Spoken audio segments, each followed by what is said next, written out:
heard some screams from the two girls. I distinctly remember hearing my wife scream. It was a scream that I will never forget, and it was a scream of terror. And I immediately walked around the corner and saw 3 individuals in my home. Because of knowing some threats that were made previously related to our foster daughter, I saw two males and 1 female. And I immediately, before I even saw her face, knew that it was Miss Vincent. There was a lot of her exerting control and kind of proving that she used the word gangster a lot, and that she was a gangster, and that she had people like the 2 individuals that would do what she told them to do.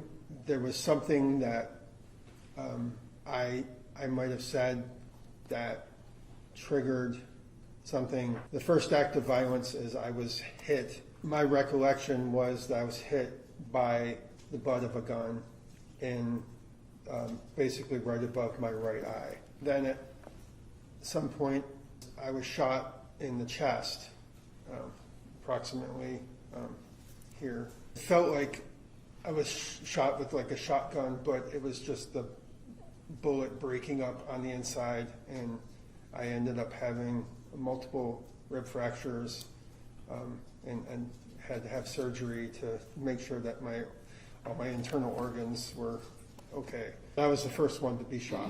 Shortly after that is when I was shot in the face, in the head. I recall being aware of the fact that I was shot in the face. I remember the feeling of, and the way I have been describing it to people, is just like a river of blood flowing from my head. I fell face first on the ground. I don't know too often when people are shot in the head that they survive. I literally in that moment was expecting that within moments I would be dead. As my head was on that floor, I prayed and I said, God, help me. That prayer was to not help me survive, but help me to, whatever happens when you die, to go through that transition.